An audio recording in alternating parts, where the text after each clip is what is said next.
PCS अधिकारी SDM ज्योति मौर्य पिछले कई महीनों से सोशल मीडिया पर सुर्खियों में है। जब से एसडीएम ज्योति मौर्य और आलोक मौर्य का विवाद सुर्खियों में आया है, तब से इनके नाम पर कई तरह के सोशल मीडिया अकाउंट फॉलोअर पाने के लिए बनाए जा चुके हैं। लोग तमाम तरह की मीम्स और रील बनाकर इन फर्जी और अपने सोशल मीडिया अकाउंट पर पोस्ट और शेयर कर रहे हैं।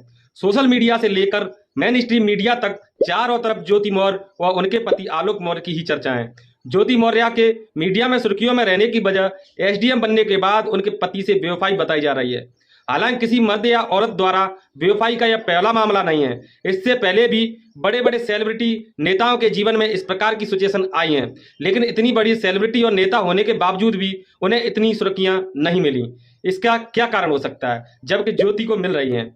और ज्योति मौर्य का मामला लगातार थमने का नाम नहीं ले रहा है। यहाँ पर सबसे बड़ा सवाल यह उठता है कि आखिर ज्योति मौर्य के मामले को इतनी हवा क्यों दी जा रही है? आखिर ज्योति मौर्य के मामले को हवा कौन दे रहा है? क्या ज्योति मौर्य के मामले को हवा देने में सरकार या सरकार में बैठे लोगों का हाथ है?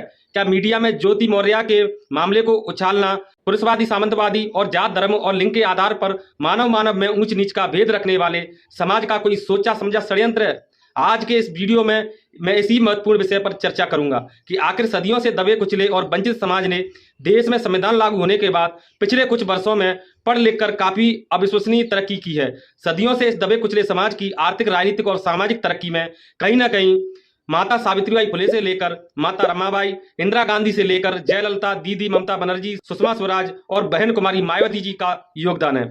वीरांगनाओं की बात करें तो झलकारी बाई और झांसी की रानी, अंतरिक्ष की बात करें तो कल्पना चावला, सुनीता विलियम्सन, खेलों में भारत के लिए गोल्ड लाने की बात करें तो पीटी ऊषा और हिमा दास, हर एक नारी ने अपना अतुल्य योगदान दिया है। इन सभी नामों पर भारत में मीम्स और रील क्यों नहीं बनती? पुरुषवादी सोच के समाज के लिए मेरा ये बड़ा सवाल है। आपके मन में उमड़ रहे इन सभी सवाल और विचारों का उत्तर जानने के लिए बने रहिए मेरे साथ और वीडियो को अंत तक देखें। वीडियो को लाइक करें, अपने साथियों में शेयर करें और अभी तक मेरा चैनल सब्सक्राइब नहीं किया है तो कृपया पहले चैनल को सब्सक्राइब कर लें। नमस्कार, मैं ब्रजमोहन और आप देख रहे हैं न्यूज 22। पिछले कई हफ्तों दिनों से मीडिया में चल रहे ज्योति मौर्य के मामले को लेकर मेरे मन में भी यह सवाल आया, आखिर ज्योति मौर्य मामले को मीडिया इतना क्यों दिखा रहा है? इस मैटर को इतना तूल क्यों पकड़ाया जा रहा है? तो वहीं दूसरी तरफ मध्य प्रदेश में युवाओं के साथ पटवारी भर्ती परीक्षा में शिवराज सरकार का बहुत बड़ा घोटाला सामने आने की आशंका है। लेकिन ज्योति मौर्य के इस शोर ने आम आदमी की सोचने समझने की शक्ति को भी बुरी तरह से प्रभावित कर दिया है। मध्य प्रदेश में पटवारी भर्ती परीक्षा में बताए जा रहे घोटालों की प्रबल आशंका ने मुझे एक वीडियो बनाने पर मजबूर किया, जिसका टाइटल मैंने रखा शिवराज के घोटाले को छुपाया ज्योति मौर्य ने, और उसे व्हाट्सएप पर भी शेयर किया, जिसके रिप्लाई में एक सज्जन ने यह वीडियो देखने के बाद अपना महत्वपूर्ण विचार रखा। उसी विचार से प्रभावित होकर ज्योति मौर्य पर मैं यह वीडियो बनाने जा रहा हूं। व्हाट्सएप पर उन सज्जन ने ज्योति मौर्य मामले पर क्या महत्वपूर्ण विचार रखा, वह भी मैं आपको वीडियो के अंत में जरूर बताऊंगा। अगर आप भी वह वीडियो देखना चाहते हैं तो इस लिंक पर क्लिक करके शिवराज सिंह चौहान वाला वीडियो देख सकते हैं।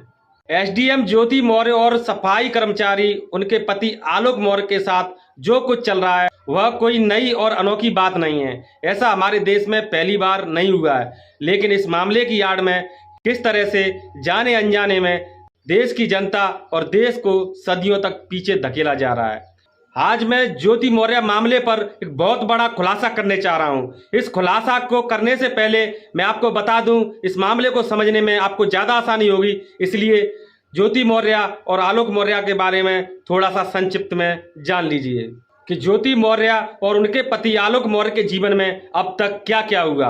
आपको बता दें, फिलहाल ज्योति मौर्य उत्तर प्रदेश के बरेली शहर में एसडीएम के पद पर कार्यरत थी। इनके पति आलोक मौर्य भी एक सरकारी कर्मचारी हैं, जो उत्तर प्रदेश के पंचायती राज विभाग में चतुर्थ श्रेणी के पद पर सफाई कर्मी के रूप में वर्ष 2009 से कार्यरत हैं। आलोक ने अपनी पत्नी को मुश्किल वक्त में कई जगहों से कर्ज लेकर पढ़ाया लिखाया और उसे पीसीएस एग्जाम क्लियर करवाकर एसडीएम बनवा दिया। ज्योति का जन्म बनारस के चेरई गांव में एक मध्यम वर्गीय परिवार में हुआ।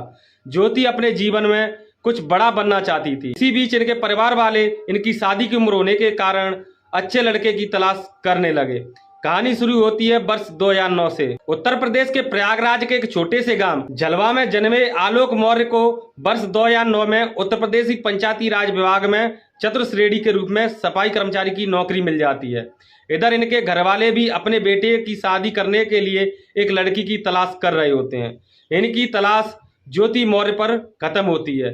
इन दोनों परिवार वालों की यह रिश्ता मंजूर होता है और दोनों की शादी 19 नवंबर 2010 को हो जाती है। शादी के कुछ ही दिन बाद आलोक मौर्य की पत्नी ज्योति मौर्य अपने पति से कहती है कि मैं पढ़ना चाहती हूँ। जैसे ही उसकी यह बात उसका पति सुनता है, तब वह सोचता है अगर उसके खुद सपना पूरा नहीं हुआ, क्या उसकी पत्नी का सपना जरूर पूरा होना चाहिए। इसी सोच के साथ आलोक ने ज्योति को उत्तर प्रदेश PCS की तैयारी करने के लिए काउंसलिंग कोचिंग प्रयागराज में दाखिल करवा दिया। ज्योति ने भी कई वर्षों तक PCS की तैयारी करने के लिए खूब मेहनत की। पति आलोक जो प्रतापगढ़ जिले में सफाई कर्मी के रूप में काम करता और वहां से जो पैसे मिलते वह अपनी पत्नी के पढ़ाई पर खर्च करता। अगर पैसे कम पड़ जाते तो लोगों से उधार ले लेता, लेकिन अपनी पत्नी के पढ़ाई में पैसे के कारण बाधा नहीं आने देता। आलोक ने अपनी परेशानी को भूलकर अपनी पत्नी ज्योति को PCS ऑफिसर बनाने के लिए खुद खूब मेहनत की। इधर ज्योति ने भी अपना बेस्ट देते हुए एग्जाम की तैयारी की और वर्ष 2015 में जब UP PCS का रिजल्ट आता है, ज्योति मौर्य ने पूरे उत्तर प्रदेश में 16वीं रैंक हासिल की, जिससे इनके पति के साथ गांव वाले भी बहुत खुश होते हैं। इधर पति सोचता है कि उसने जो प्रण लिया था उसे पूरा किया और अब उसके जीवन में सारी परेशानी खत्म हो जाएंगी। इसी दौरान ज्योति मौर्य जुड़वा बेटी को जन्म देती है। SDM अधिकारी बनने के बाद इनकी पोस्टिंग अलग अलग जगहों पर होती है और इन दोनों के जीवन में सब कुछ अच्छा चल रहा होता है। इनके पति आलोक मौर्य द्वारा मीडिया को दिए गए बयान के अनुसार वर्ष 2020 में फेसबुक चलाते चलाते ज्योति की मुलाकात मनीष दुबे नाम के व्यक्ति से होती है, जो होमगार्ड कमांड का अपर अधिकारी होता है, प्रदेश पुलिस में होता है। इस दौरान आलोक की ज्योति के मोबाइल से थोड़ी बहुत भनक लगती है और इसके बारे में पूछता है। इतने में ज्योति बोलती है, सरकारी कर्मचारी को कई लोगों के संपर्क में रहना होता है। आलोक इनकी बातों पर विश्वास कर लेता है, फिर पहले जैसे ख्यालात हो जाते हैं। परंतु आलोक मौर्य नहीं जानता कि इसी मनीष दुबे के कारण इनके जीवन में भूचाल आने वाला है। ज्योति मौर्य का पति आलोक मौर्य प्रयागराज में नौकरी कर रहा होता है और पत्नी बरेली शहर में SDM बनकर कार्य कर रही थी कि एक दिन अचानक आलोक अपनी पत्नी को सरप्राइज देने के लिए और उनसे मिलने के लिए बरेली शहर चला जाता है, जहां ज्योति मौर्य सरकारी आवास में रहती है। आवास की सुरक्षा में लगे होमगार्ड के जवान से आलोक ने कहा, ज्योति को नहीं बताना कि हम आए हैं। इतना बोलकर वह घर के अंदर चला जाता है, जहां आलोक मौर्य देखता है कि SDM पत्नी ज्योति मौर्य और होमगार्ड कमांड का अपर अधिकारी मनीष दुबे एक बंद कमरे में शारीरिक संबंध बना रहे होते हैं। इस दौरान ज्योति मौर्य आलोक को देखकर बोलती है कि मैं मनीष दुबे से प्यार करती हूं और इससे शादी करना चाहती हूं। मैं तुम जैसे सफाई कर्मचारी के साथ नहीं रह सकती, मुझे मेरे लेवल का पति चाहिए और मैं मनीष दुबे से शादी करना चाहती हूं और तुमसे तलाक लेना चाहती हूं। इतना सुनने के बाद आलोक मौर्य को समझ नहीं आ रहा था कि वह क्या करे और क्या नहीं। बहुत परेशान हो जाता है और वहां से वापस आ जाता है। इसके बाद एक बार फिर से आलोक ने 22 दिसंबर 2022 को लखनऊ के मैरियर होटल में मनीष दुबे के साथ अपनी SDM पत्नी को शारीरिक संबंध बनाते हुए देखा। इतना देखने के बाद आलोक की दुनिया ही उजड़ जाती है। यह सब घटना के बाद आलोक अपनी पत्नी का WhatsApp और Facebook चैट देखता है, जिसे देखकर यह अचंभित हो जाता है कि पिछले 2 सालों से इन दोनों के बीच कई बार शारीरिक संबंध बन चुके थे और इस तरह की बात ऑनलाइन हो चुकी थी। ज्योति कई मर्दों के साथ शारीरिक संबंध बना चुकी थी और ऑनलाइन बात कर चुकी थी। वह एक सेक्स एडिक्ट हो चुकी थी। इस पूरे चैट को आलोक ने अपने मोबाइल में भेजा और इसका प्रिंट निकाला, जिसे उसने अलग अलग मीडिया हाउस को दिया। इस तरह SDM ज्योति मौर्य का चैट वायरल हो जाता है और मीडिया को दिए बयान में आलोक ने पूरी कहानी को बताया। SDM ज्योति मौर्य केस के बारे में पता चला तब लोगों में आक्रोश आ गया और वह ज्योति का विरोध करने लगे और आलोक के साथ हुई नाइंसाफी की बात करने लगे। इन सभी घटना के बाद ज्योति ने आलोक से तलाक लेने की बात कही और उल्टे आलोक पर मोबाइल हैकिंग के आरोप में केस दर्ज करा दिया। इधर आलोक मौर्य अपने बेटियों से मिलना चाहते हैं, परंतु ज्योति मिलने नहीं देती है। इधर मनीष दुबे की पत्नी बताती है कि उसके पति ने पहले भी कई महिलाओं से शारीरिक संबंध बनाए हैं। आलोक मौर्य का कहना है कि वह अपने परिवार को टूटता हुआ देखना नहीं चाहता, वह इस घटना के बाद भी साथ रहना चाहता है। यह सब बात बोलते हुए आलोक मीडिया के सामने ही रोने लगता है। जब मीडिया एसडीएम ज्योति मौर्य से इस बारे में इंटरव्यू लेती है, तब वह नई कहानी बताकर आलोक पर पैसे लेने का झूठा आरोप लगाती है। ज्योति कहती है कि 7 मई 2023 को अपने पति आलोक के खिलाफ धूमनगंज थाने में एफआईआर दर्ज करवाई है, जिसमें वह आलोक द्वारा दहेज की मांग करने का आरोप लगा रही है। अब पुलिस द्वारा इस केस की जांच की जा रही है, जिस पर मुख्यमंत्री योगी आदित्यनाथ की नज़र है। अब देखना यह है कि सरकार व पुलिस इस घटना को किस प्रकार से देखती और क्या निर्णय लेती है। परंतु इस घटना ने समाज पर बहुत ही नकारात्मक प्रभाव डाला है। मीडिया से मिली जानकारी के अनुसार ज्योति मौर्य को फिलहाल पद से बर्खास्त कर दिया गया है। हालांकि इस पर हम किसी तरह का कोई दावा नहीं करते हैं। ज्योति मौर्य व उनके पति आलोक मौर्य की कहानी को जानकर निश्चित तौर पर निष्कर्ष निकलता है कि हकीकत में आलोक मौर्य के साथ गलत हुआ, लेकिन इस मामले को इस प्रकार से प्रसारित करना कि केवल महिलाएं ही बेवफा और धोखेबाज होती हैं, यह हमारे सभ्य समाज को शोभा नहीं देता है। आज तक कितनी ही महिलाओं ने विषम परिस्थितियों का सामना करके वो बड़े बड़े मुकाम हासिल किए हैं, जिनके बारे में मर्द तो कभी सोच भी नहीं सकते। उदाहरण के तौर पर शादी के बाद पूरे घर गृहस्थी का ध्यान रखना, खाना बनाना, साफ सफाई करना और इस सब के साथ पढ़ाई जारी रख के किसी ऊंचे पद पर पहुंचना, यह कोई आम बात नहीं होती है। अनेकों ऐसी कितनी ही महिलाएं हैं जिन्होंने मेहनत मजदूरी करके, साथ ही बच्चों की देखभाल करके अपने पतियों को पढ़ाकर नौकरी लगाया है। भारत की लगभग 90% महिलाएं अपने पतियों के साथ हर खेत में किसानी का काम करती हैं। अनेकों महिलाएं अपने पतियों के साथ व्यापार धंधों में कंधे से कंधा मिलाकर मेहनत और सहयोग करती हैं। यहाँ तक कि हमारे देश के संविधान लिखने वाले बाबा साहब डॉक्टर भीमराव अंबेडकर की पत्नी माता रमाबाई ने भी कंडे बेचकर बाबा साहब को विदेशों में पढ़ाया। हमारा यह कथित सभ्य समाज ऐसी पोस्ट क्यों नहीं करता है, ऐसी महिलाओं पर रील क्यों नहीं बनाता है? इस कथित सभ्य समाज को ऐसी महिलाओं के बारे में जानने में रुचि क्यों नहीं होती है? तो आपको बता दूं, इसके पीछे बड़ा कारण है हमारे देश की जनता के अंदर इतना जहर घोलने की कोशिश की जा रही है, इतनी नफरत फैलाई जा रही है जिसकी आप कभी कल्पना भी नहीं कर सकते।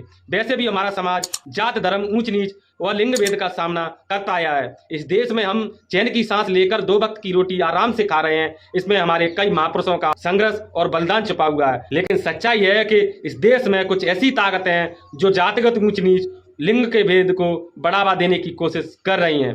सत्ता में बैठे बड़े बड़े समाज के ठेकेदार, कथित नेता इस देश में नहीं चाहते कि यहाँ पर इंसान को इंसान समझा जाए। इस देश में समाज का एक विशेष वर्ग हमेशा से ही अपने आप को उच्च मानता है। महिलाओं को तो पैर की जूती समझता है। महिलाओं को पैर की जूती समझने का चलन कथित ऊंची जात वाले संकीर्ण विचारधारा के लोगों का खुद का नहीं है, बल्कि इनके धार्मिक ग्रंथों में लिखा है।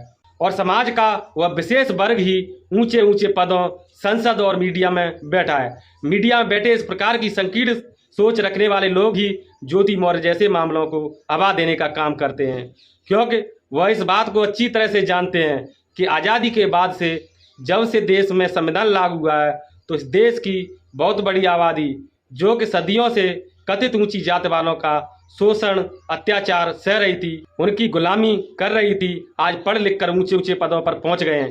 किसी शोषित समाज के व्यक्ति का पढ़ लिख कर ऊंचे पदों पर पहुंचकर तरक्की करना कुछ जातवादी लोगों को रास नहीं आता।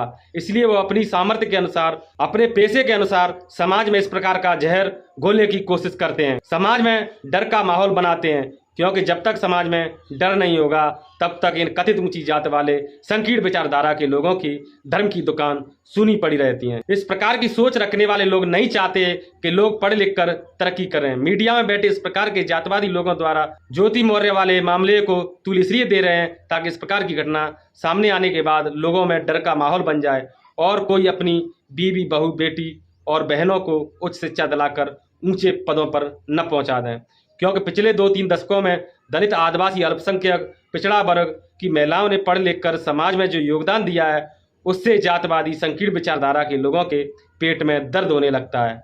वो नहीं चाहते कि उनके अलावा इस देश का कोई भी व्यक्ति या महिला पढ़ लिख कर बड़े बड़े ऊंचे पदों पर पहुंचे। और जब ऐसे में उन वंचित समाज के छात्रों को रोकने का कोई रास्ता नहीं सूझता, तब यह जातवादी लोग ऐसी करतूतों को अंजाम देते हैं। आपने देखा होगा कि अब तक ये जातवादी लोग विभिन्न प्रतियोगी परीक्षाओं में किस प्रकार से दलित, आदिवासी छात्रों को इंटरव्यू में कम नंबर देकर उन्हें ऊंचे ऊंचे पदों पर पहुंचने से रोकते आए हैं। बड़ी अजीब बात है, एक तरफ जहां पूरे देश में दलित, आदिवासियों के साथ हो रहे अन्याय अत्याचार की झड़ी लग गई है और हमारे इस जातिवादी मीडिया के पास इन विभिन्न जातिगत अपमान और हिंसा को बताने के लिए 1 मिनट का भी समय नहीं है।